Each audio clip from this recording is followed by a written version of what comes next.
So a very warm welcome to this afternoon's lecture and launch of the Arts and Humanities Research Council funded Novel Perceptions research project with Professor in English Literature Baz Gross and his colleagues from the School of Humanities at the University of Wolverhampton, Dr. Aidan Byrne and Dr. Elizabeth Durnley and Dr. Tom Mercer from Psychology. And we're also delighted to welcome Professor Carina van Dalen-Oskam from the Huygens Institute in the Netherlands. And Carina is also an honorary professor in the humanities at the University of Wolverhampton. University Centre Telford is thrilled to be hosting this event and to welcome all the staff for their first public lecture with us. And obviously we welcome everybody who has joined us for the lecture. My name is Paula Harrison and I'm the coordinator at University Centre Telford. And we're part of the University of Wolverhampton and we're a regional learning centre based in the heart of Telford in Shropshire. And we normally hold our very successful lecture programme, public lecture programme in our centre in Telford. But because of the current pandemic, we've had to move our lectures online. But this has meant that we've been able to reach globally lots of different countries, lots of different academics and members of the public have been attending, which has been brilliant. So I'm going to hand over to you now, Baz, and thank you all very much again for attending. Thank you, Baz. Thank you, Paula. Thank you for hosting this event. It's kind of the official launch of Novel Perceptions towards an inclusive canon. It is Arts and Humanities Research Council funded. I wanted to stress that again.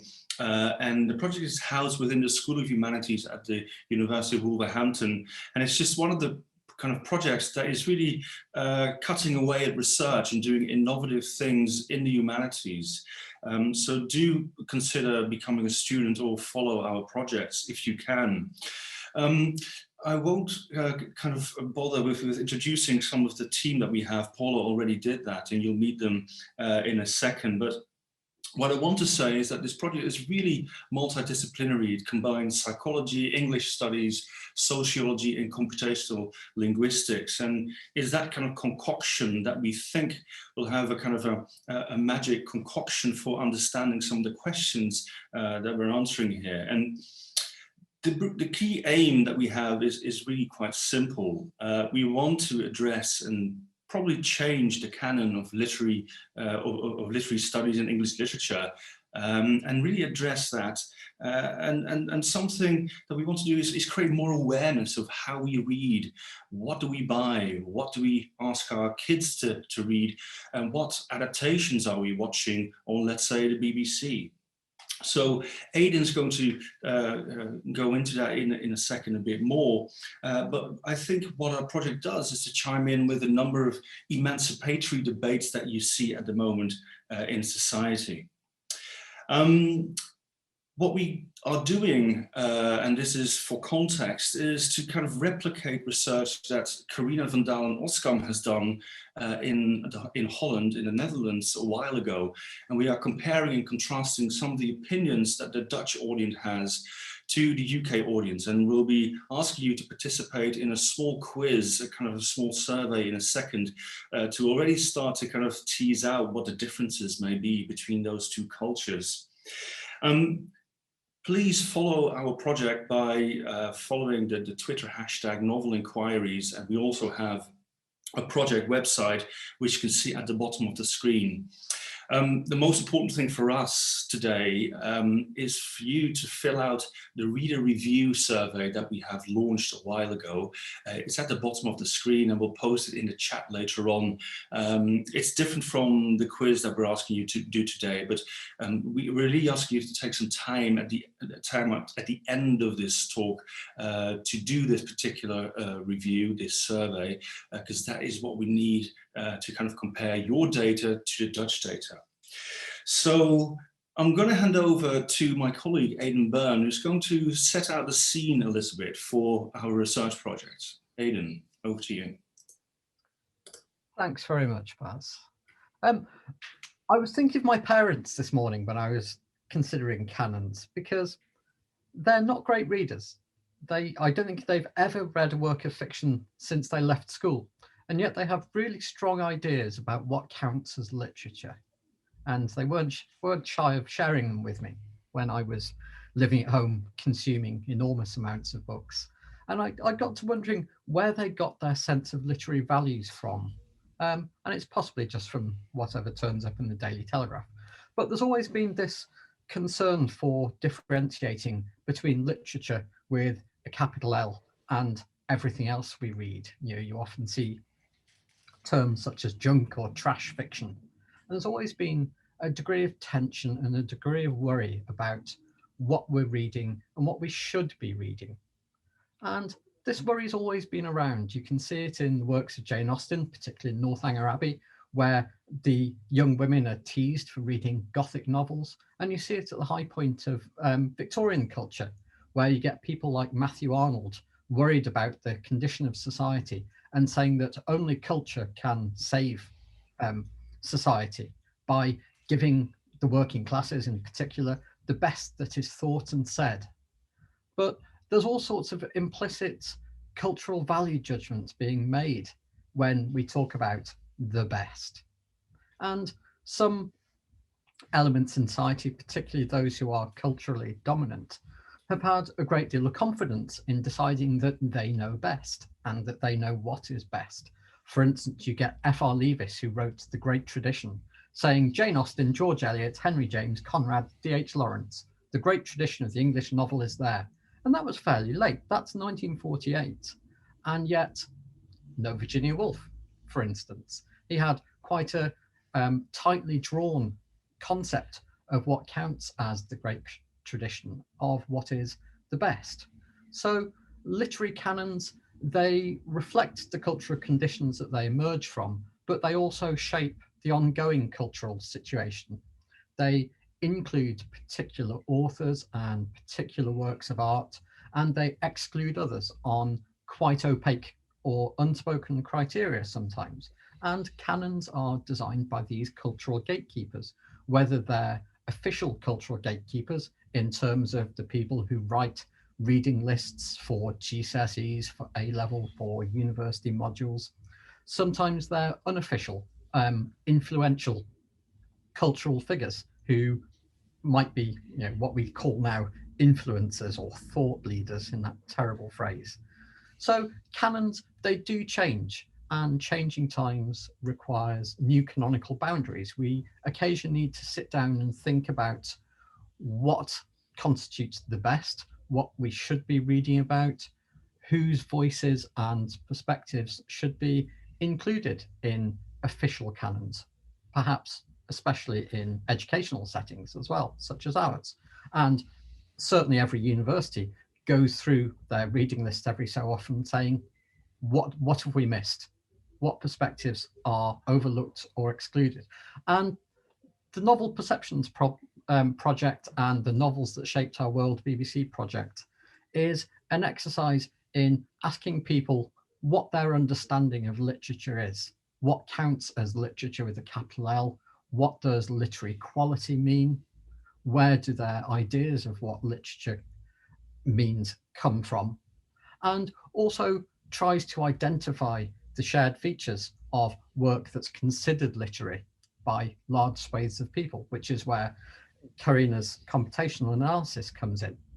What constitutes literary quality? Is it culturally determined? You know, where did my parents get their idea of what literature with the capital L is? Or is it a structural feature of actual texts that we can identify through analysing grammar, lexical structures, that kind of thing? Or is it culturally constructed? Is it psychological? So what does the best mean? And the second stage of our project, particularly the Novels That Shaped Our World aspect of it, proposes additions to the canon. We ask readers what their impressions are of particular texts, what their memories are of works they've read before, and recommends further reading that tries to gently widen people's exposure to new texts or unfamiliar texts, perhaps not necessarily new ones, but ones that have been overlooked in the past. So the project's really got a couple of prongs, looking at the formation of canons, but also suggesting ways of updating or widening what we do. And so it's really important for us in particular to gather plenty of data by asking you to fill in our questionnaires and engage with our projects. That's right, Aidan. That's Thank you. what we're doing. That's great, Aidan. Thank you very much. That's a great kind of summary of what we're doing. And just to start a bit of that kind of data gathering and having some fun, Karina has designed an interactive quiz for the participants. So I was wondering if we can share the quiz link, the Google form link in the chat, please. All participants, can you please click on the link that you will find in the Q&A box, where we have a short survey. In the form, in the quiz, you will find 8 questions, and we're asking you to rate 8 novels in terms of their literariness. How literary do you think a particular novel is? So the first one is The Sense of an Ending by Julian Barnes. So if you can click on the link and look at the form, you can see 8 options. It ranges from definitely not literary at all to highly literary, and there's also an option for I do not know. So if you haven't read the book or think you're unqualified to judge this novel, it doesn't matter. You can fill out that button. So in between there are 7 options. So can you please fill this one out for Julian Barnes, please? And it very proudly announces that it's the winner of the Man Booker Prize in 2011. And then there are 8 other novels. Can you please take a couple of minutes to go through these novels and rate these as well? And we will share the results with you in half an hour's time. We will compare your results to earlier results in Holland, in the Netherlands. So if you can take some time to go over that list of 8 novels. Thank you very much. And I'll start to gather the results. That's fine. Calculate the If you're average. still filling it out, please continue filling out. I'm going to continue with kind of setting out the scene a little bit more and follow on from what Aidan has been doing just a minute ago. So I'm going to breeze through this, but because it's kind of, I won't say obligatory, but you will have heard about some of the societal debates about whether we should reshape the canon, think about the canon, what voices should we include. And I guess recently Kazuo Ishiguro, the Nobel Prize winner, in his Nobel Prize lecture in 2017, was one of the people who was thinking about this. He took this kind of important platform to urge us to rethink how literary culture works, how the publishing world works, and maybe think about our very definition of literature itself. He says we shouldn't so narrowly or conservatively define our idea of what good literature means. Very important, but not all people agree with this. So this is Amandaspielman of the Ofsted chief, who doesn't feel a need necessarily to revise the curriculum in the context of a single issue or purpose. So there is some interesting kind of discrepancy here, and maybe a different point of view. Now, the novelist Bernardine Evaristo, who also won the Booker Prize, this is Julian Barnes, has written an essay and has been very vocal about saying we must change the canon, we must really change how we read, what we publish, what we put on the curriculum. Okay, so there's lots of interesting kind of discrepancies and a plurality of voices here. And a former head teacher almost put on the map this kind of discrepancy, this dichotomy between, on the one hand, the reactionary view that thinks of the curriculum as pretty much okay, it's kind of done and perfect, and on the other hand, a more militantly progressive view that wants us to really rethink the curriculum. So I think what we want to do in Novel Perceptions is to take our multidisciplinary kind of methodology to see if we can break the deadlock and see if we can find new ways of addressing this quite important problem.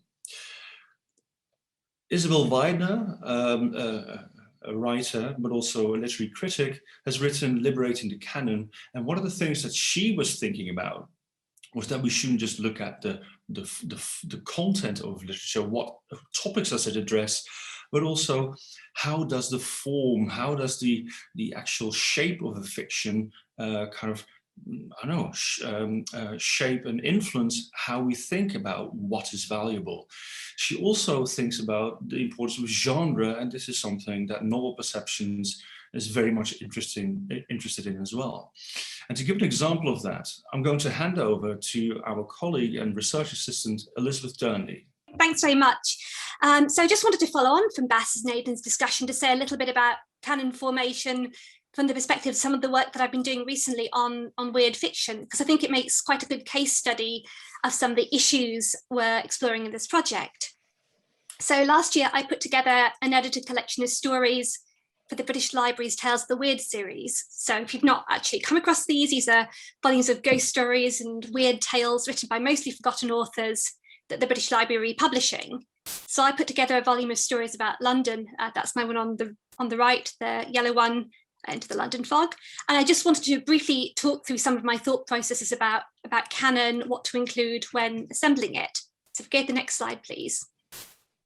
So if you're thinking about what counts as canon for a particular genre, so in this case, weird fiction, we'd need to ask the following questions. First of all, is there a particular definition of the genre and what texts are seen as best fitting this description? But importantly, we need to ask ourselves who's doing the defining. And finally, is anybody being excluded by this or othered by this? Who's the genre being created for and by?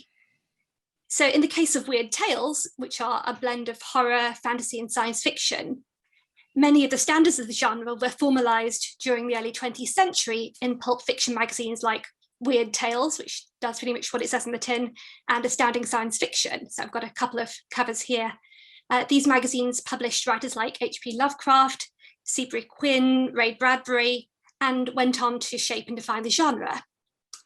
However, the stories that they published were almost all by white male authors and were actually very much aimed at this audience as well. And they were also frequently exclusionary to audiences who didn't fit this description. So H.P. Lovecraft is probably the most notorious example of this, but the editor of Astounding Science Fiction, a man called George W. Campbell, was also enormously racist. He expressed white supremacist and far-right views in his writing and rejected work featuring protagonists that were either women or people of colour. These groups, however, did frequently feature in the stories as antagonists or threats or otherwise part of their quote-unquote weird within the stories that he did publish. Next slide, please. So if you fast forward now to 2019, when the novelist Jeanette Ng was awarded the John W. Campbell Award by Astounding Science Fiction magazine, which is now called Analog Science Fiction, in fact, she won the award for Best New Writer. And at the awards ceremony, she made a speech condemning the way Campbell had shaped science fiction, beginning with John W. Campbell, for whom this award is named, was a fascist, and it goes on from there. But she also praised it for being this, quote, wonderful ramshackle genre, wilder and stranger than his mind could allow or imagine. So you can watch the whole speech online, it's really fantastic. And as a result of this, the award name was actually changed and it's now called the Astounding Award. So we can see through this example how Ng and other writers have reshaped and continue to shape the weird fiction genre, both who it's by and who it's for. Move to the next slide, please. So when I came to edit Into the London Fog in 2020, I was really conscious of the existing canon of writers associated with weird tales about London for the 19th and early 20th centuries and wanted to reshape and expand this. So you have writers, familiar names like Charles Dickens, Arthur Conan Doyle, other writers like Arthur Machen, Thomas Burke, who've been very closely allied with this idea of the London weird over the years. So again, one of the main questions I had was what counts as weird, uncanny, or eerie, for whom and why? So even if nothing supernatural is happening in a weird story, a place or situation or person can be viewed as weird if the narrator views it as other in terms of things like gender, sexuality, class, or race. So one of the most notorious London examples of this is the racist mythology built up around Chinatown and the quote unquote yellow peril by white writers like Sax Rohmer and Thomas Burke.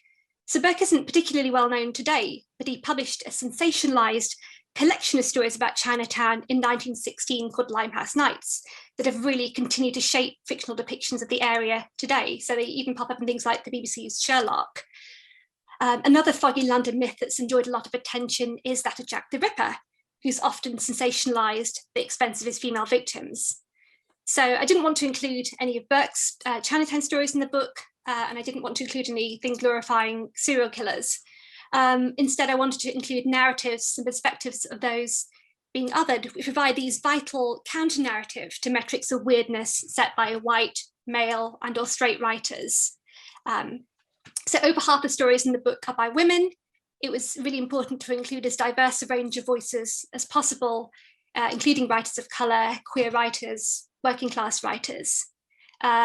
Take a couple of examples, Marie Belloc-Floun's 1913 story, The Lodger, which turned into the silent film by Hitchcock, is the first published fictionalization of the Ripper murders and asks us to look through the eyes of a potential victim, in this case, a middle-aged working class landlady. And another example, another writer I included was the Trinidad-born writer Sam Selvon, who wrote the 1956 The Lonely Londoners, that talks about the uncanny disorientation of arriving in London as an immigrant in the 1940s. So I didn't include an extract from this, but I did include a short story by Selvon, which contains much of the novel in miniature, My Girl in the City. So in doing this, I really wanted to try to build a multi-voice portrait of weird London, and in doing so, dig into this idea of weirdness itself and what it might mean to different people.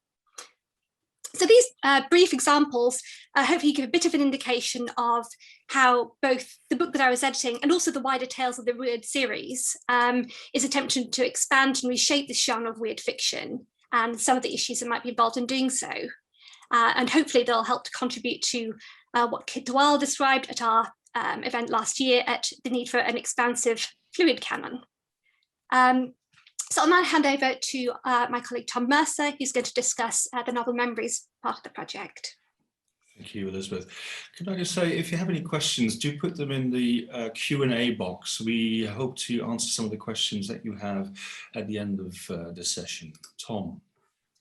Yeah, thanks. So I'll be quickly going through the Novel Memories project, which kind of ultimately looks at what we remember about novels that we've read. So if we go on to the next slide, I can tell you a little bit about the method. So what we're doing here is an online survey where we're asking people for some information about themselves, and then we're getting them to choose a novel to evaluate in the survey. And we've got a list of almost 40 novels in this survey, or people can choose their own novels. And what they basically do is then go through answering 18 questions about what they can remember about the novel, specific characters or events or scenes, but also what they can remember from their life at the time they read that novel. So on the next slide, I can show you some of the most popular novels so far. So the 5 novels you see here, we've had quite a lot of responses to. So these are quite popular ones. Pride and Prejudice has the most responses so far. We are hoping as the survey continues that we'll get more responses to lots of other novels, and then we can really drill down and compare different novels. But what we've mainly done at this stage is look at the average responses, so not worrying too much about the specific novels, but getting a general pattern in the statistical data at this point, and that's what I can tell you a little bit more about. So on the next slide, we have some of the initial findings. And generally speaking, we're finding that participants aren't that good at remembering novels. So they find it difficult to remember kind of specific passages or specific things that people have said. In fact, almost half of the participants can't remember any specific passages at all from the novel. And 43% on average can't even remember the ending clearly. So we're not really remembering those specific details, which kind of fits with what we know about memory. Kind of over time, we do tend to lose the memory for specific details. And what we might be left with is kind of the gist of the novel. Kind of remember roughly what happened, but none of the intricate details. But what's interesting is that when we looked at what people could remember about their emotional state, they can tell us a lot more.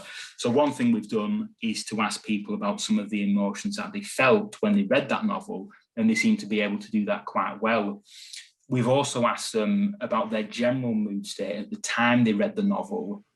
So this is not about the emotions from the novel, but just how they were feeling at the time. And 45% of the participants said they were in a happy mood, which is quite interesting. And we might have a possible explanation for this. On the next slide, there is a graph which shows something called the lifespan retrieval curve. It's that kind of line graph at the bottom. This basically shows how memories are distributed over the course of our lives.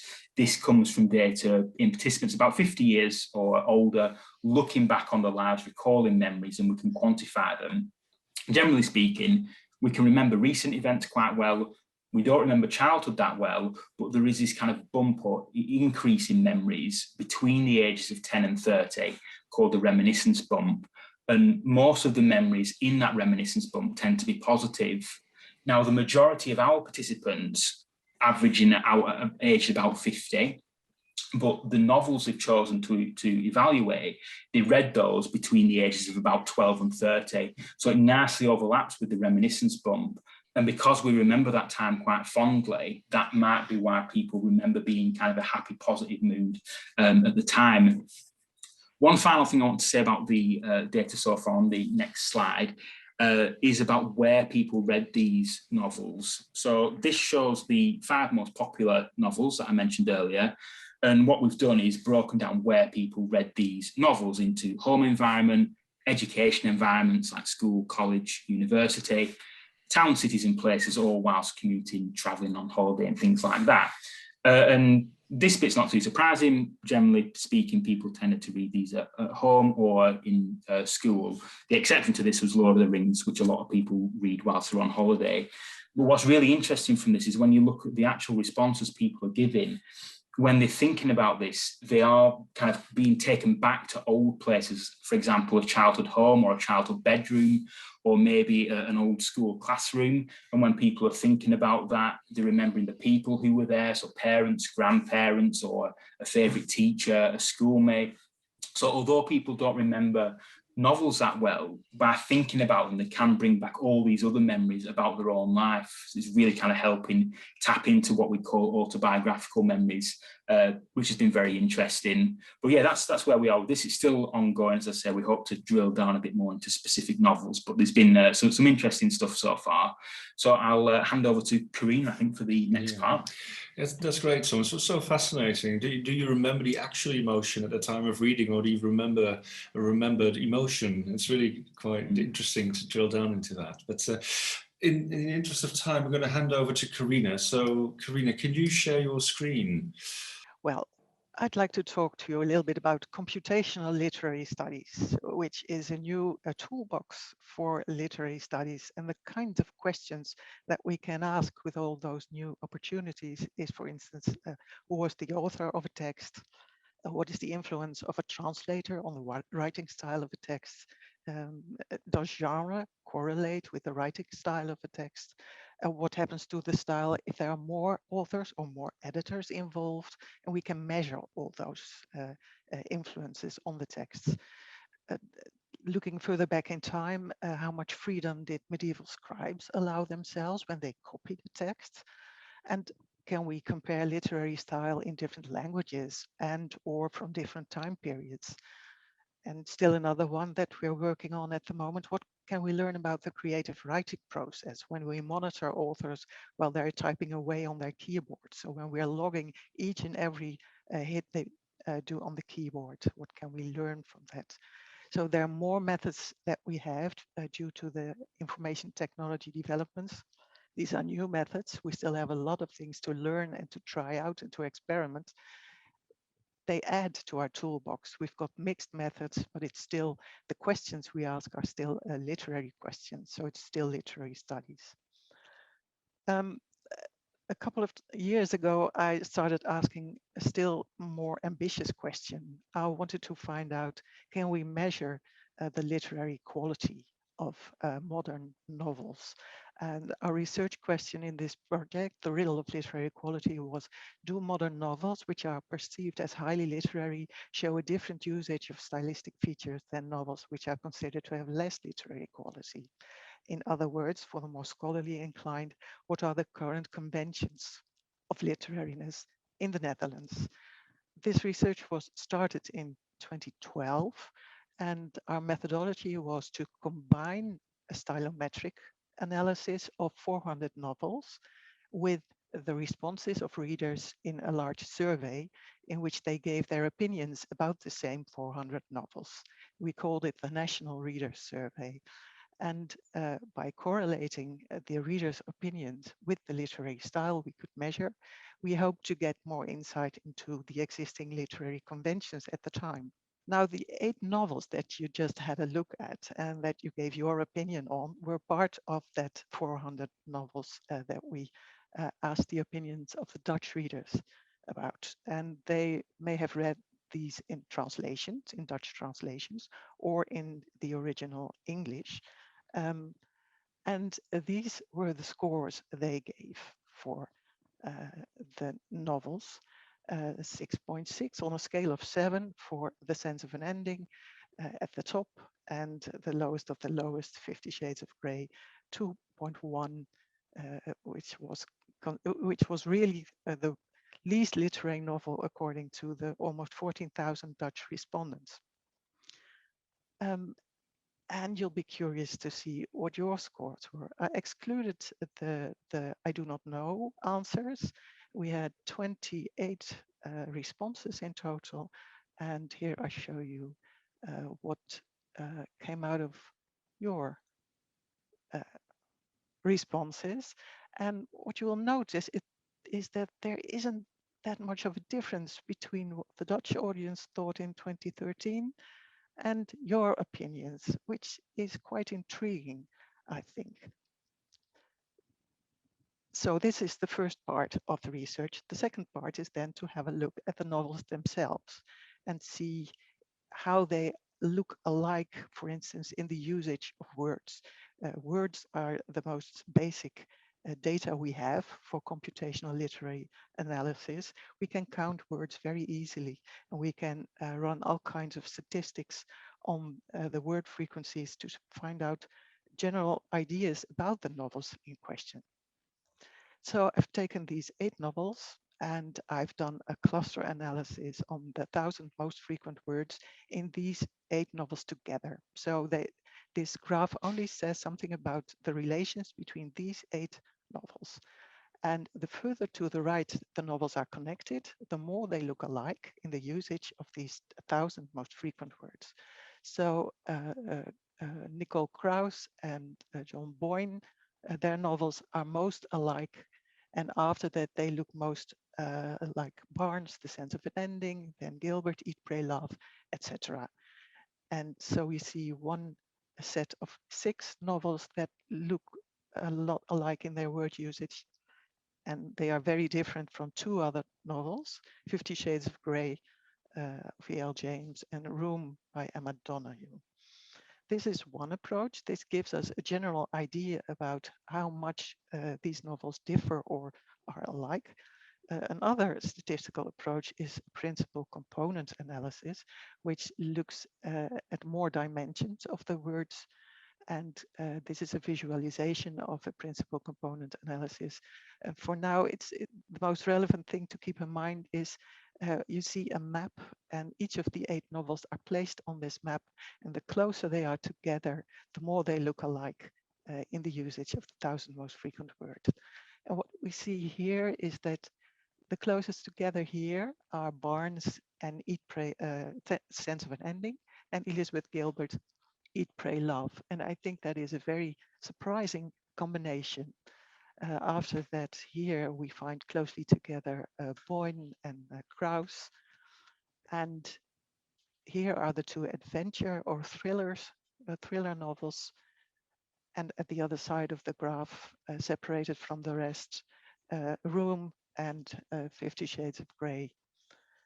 So this confirms what we saw in the cluster analysis, that these 2 are rather different from the rest. When we then again link it to the scores that you gave and the Dutch audience gave, we saw that Barnes was the most highly rated, 6.6 by the Dutch audience and I think 6.2 by you. And there is a big difference with Eat, Pray, Love by Elizabeth Gilbert, which was almost 3 points lower on a scale of 7. And so it's quite surprising that these two end up closely together. So it's not in their word usage. There is more that has influenced your opinion about the novel.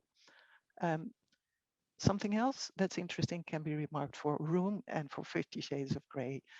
Perhaps you know the novel Room by Amandaspielman, which is narrated from the perspective of a young boy, a 5-year-old boy.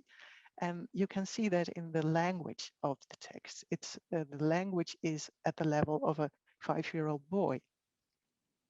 And as you can see in the usage of the 1000 most frequent words, this novel looks most like 50 Shades of Grey. So somehow there are things that can be compared between these two novels. So this does not prove anything, but it helps us to zoom in on interesting elements to analyze in these novels.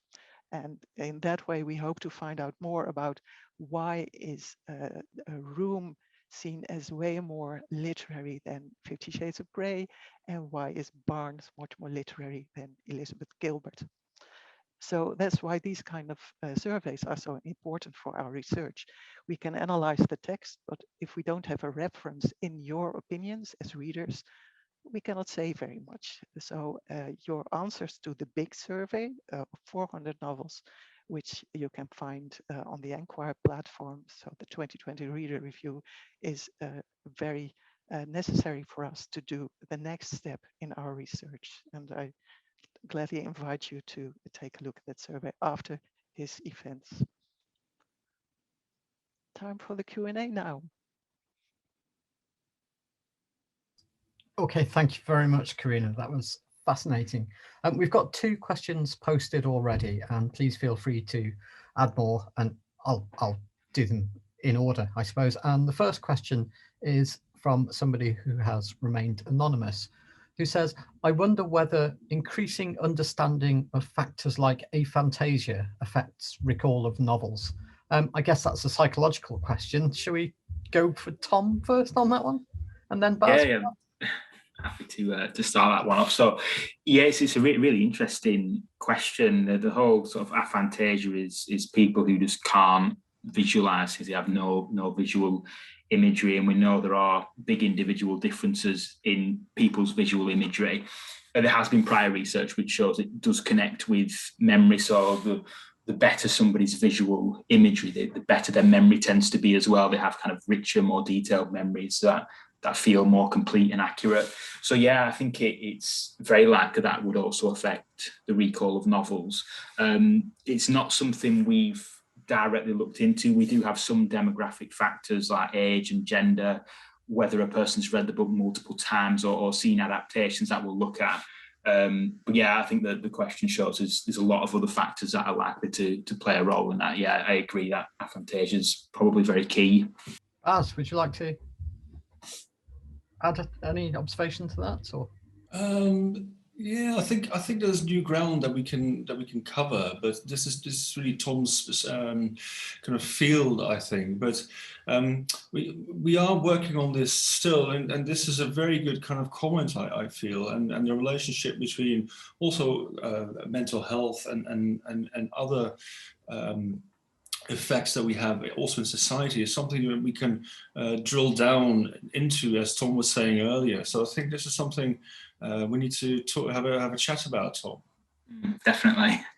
Anyone else on the panel like to add to that? Okay, shall we move on? So the second question is from Eleni Godi. Eleni. Thank you very much for this challenging webinar. I wanted to ask if your team has looked into choices in the academia, tertiary education syllabi vis-a-vis the canon. So I guess, what's the overlap? Are there tensions? Who'd like to address that first? I can give a perspective from, well, the UK perspective, or just this research project, and it's something that we want to address. And what it would kind of entail is to get an archive of some of the syllabi that are on various forms of tertiary education, including universities. And we have spoken about doing this and collating that information and playing it off against some of our findings, some of our data, and also against some of the historical ideas about the canon. So I think it's something that we want to do. The problem may be that certain educational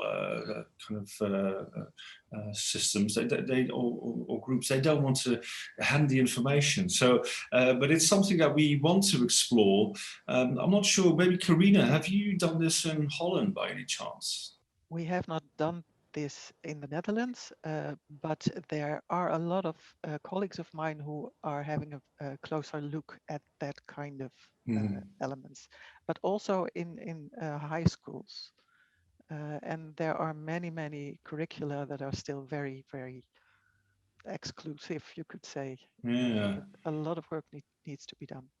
Can I just ask, from your perspective, the Dutch perspective, where do you see this going? Do you think there should be like a benchmark, or do you, because I think, and this goes back to my part of the presentation, and there's this deadlock, and conversations can become quite militant and maybe pretty nasty, I think. And do you want to set a benchmark, or how do you want to stimulate the inclusive canon in Holland? I mean, it's a completely different situation, less universities, etc. So I'm just wondering how you feel you yourself would want to change the syllabi on universities, for instance.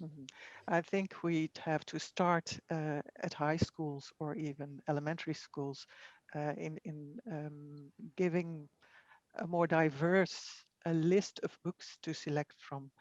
Because the ideas you get as a high school student about what is considered literature is what you will start to replicate yourself later on.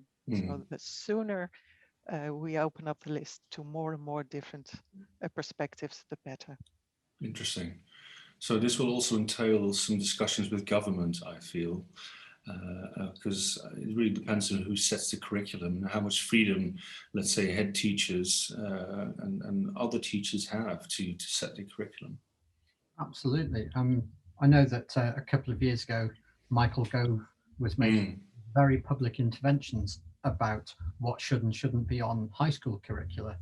And slightly less visibly, my scholarly association recently contributed to revising the Welsh literature curriculum in both languages, and it was a fascinating exercise in looking for new sources in both languages, but also in international literature.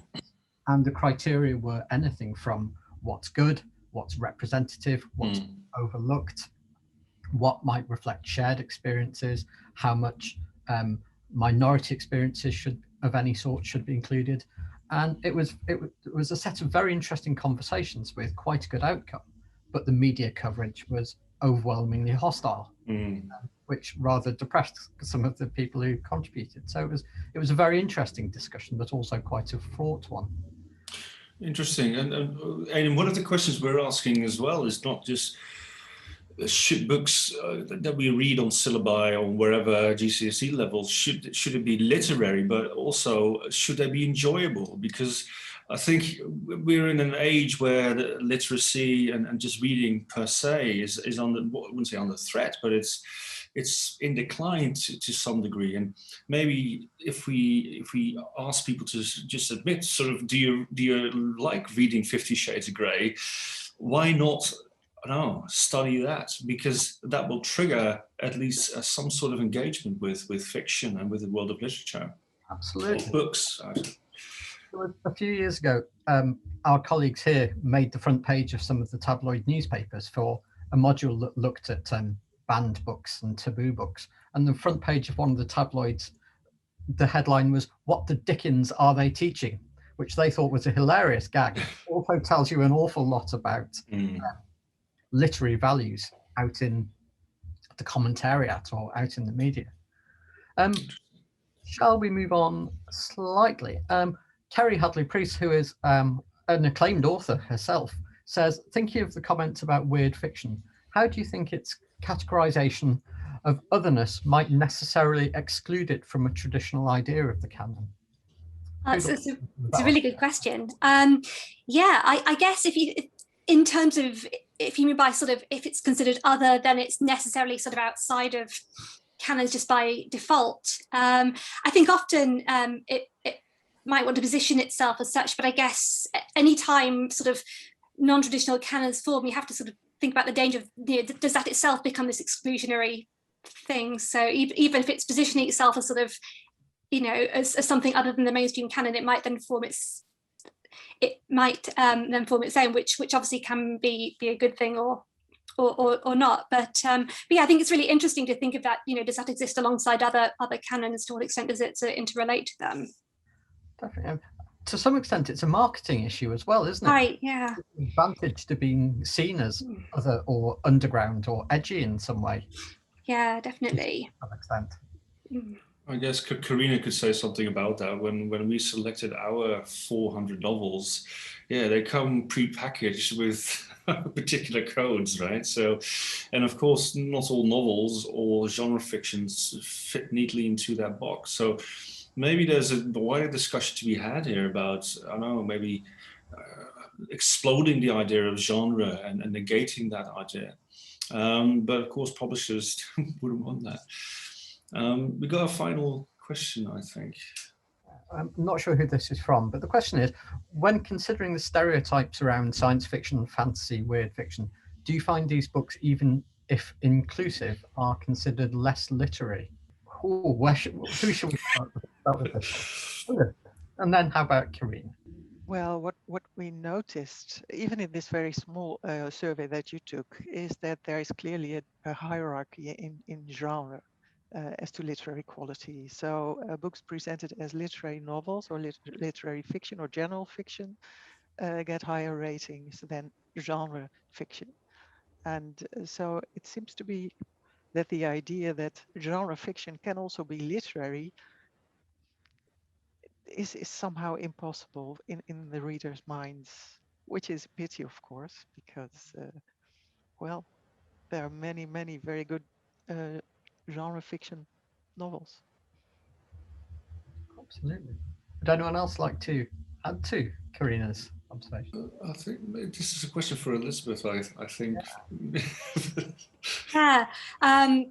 No, it's really interesting, as you say, like it's the sort of opposition of, if it's a genre, it's a non-literary. I think, wasn't it Graham Greene who sort of divided his books into like his genre books and his literary books, like they had to be oppositional. And of course it's not necessarily the case at all, but I think it comes down to what the others saying about sort of marketing of books as well. You could put out the same book with a sort of literary cover and a non-literary cover and see what people make, which is again another experiment that we've done with people. So I think again it's just about expectations as well. So again, I think sort of comparing what people think of in terms of the literariness of the fantasy or weird with what's actually going on textually. It's one of the really interesting things that will come out of this research. Absolutely. We have a comment question from Daisy. Thank you so much for this talk. I wonder whether having the Booker Prize nominee / winner sticker on a text increases the public's perfection of its literariness. Are we trusting the judgment of a problematic panel more than our own when it comes to deciding what is literary? I would say yes. I'm highly persuaded by a famous name or a sticker on the front cover of a book, because it reassures us that we're part of a community that's making the right cultural choices, I think, to some extent. But what do the rest of the panel think? Well, I think that there is something called the law of small numbers. The amount of names of authors you can remember is limited. And author names are kind of brand names. If you see the name of the author, you think, okay, I will like this or I will not like this. The same goes for your friends. Recommendations from one friend may have given you good suggestions. Others, well, that his or her selection are very different from mine. And the same goes for reviews in journals, etc. So we are very much dependent on what others know, what others read, and what others think. And that's what publishers make use of as well. Tom, would you be able to say something from a psychological perspective about how we call it the paratext, so stuff outside the story, the cover, etc., how that creates a bias maybe in people's minds? So yeah, the Booker Prize winner, okay, that must be great. Yeah, I think so. I think people are looking for any other cues or any other bits of information, aren't they, when they're doing these kind of judgments. And there's a lot of cognitive research showing that we can be very biased in our thinking. We use these kind of cognitive shortcuts and heuristics to get a quick answer. So I imagine that kind of stuff is happening, especially if maybe they're not that familiar with the novel and they're trying to kind of find other bits of information they could go off maybe. And are there ways of breaking that? Are there ways of breaking out of that habit of going out of the hive mind and trusting your own instinct a bit more? How is it, do you see any ways of how we can stimulate that? It is really difficult. It does seem to be kind of something we default to. I think it's often just taking time, I think, and really kind of thinking things through that might help, but it is often very difficult to get around these biases that come so naturally to us. Interesting, but still the power of the word of mouth recommendation, it goes beyond any marketing machine, I think. So once the novel gains traction amongst the population, and you could see this, I think it must be 10 years ago now with Stoner, this particular novel, which was about 50 years old, something like that. And suddenly, I think it was a recommendation by, so I shouldn't mention this, Ian McEwan, but he recommended this, and then everyone started reading it, and there was no marketing she needed. Everyone decided, well, this is amazing novel. Okay, we've got one final question. So, Aidan. How do you feel the impact of self-publishing is affecting the efficacy of canon selection? I guess that could be extended to not just self-publishing, but Kindle publishing, the use of ebooks, text where you can't judge them by their covers. But yeah, how about self-publishing? Karina? Well, in fact, 50 Shades of Grey went back to fan fiction, which in fact was self-published on the internet, and novels like The Martian by Andy Weir were self-published. So there are more chances for self-published authors to get attention. So I'm all for it. There's also fan fiction, obviously, where fans start to invent their own spin-offs of particular stories, Harry Potter, etc. So, yeah, you circumvent the kind of the authority of the official publishing world, I guess. So it's really interesting to see where that is going, and whether some of those novels will end up on the university syllabus or on the GCSE syllabus. It'll be really interesting to see that. I think we should probably slowly draw this to a close. So that was really illuminating. I do apologize for the plurality of perspectives that the audience have been given, but this is kind of what we do. This wasn't even everything that we do, because one of our colleagues, Laurie Hanquinet, a computational sociologist, could not make it. So we've got a very strong project, I feel, and we've got all these angles that we want to use to break open the canon. So thank you to the panel. Thank you all for your perspective. It's really illuminating. Thank you so much. And I thank you, of course, to the audience for logging on today and your interest in our project. Before we go, I just wanted to say, if you have some time, could you please take the reader review survey? It will appear in the chat or in the Q&A, I think it's a chat, because that will really help us to gather data and do some more of the fascinating work that Karina has just been showing. So thank you very much, and we hope to see you at an event in the near future. Thank you so much. Thank you very much, everyone. Thank you. Paul and the University Centre at Telford for hosting us. Thank you. Thank you, Aidan. You're very welcome. It was lovely to host you. Fascinating lecture, and thank you to everybody for attending. Thank you. Thank you, Paula. Thank you.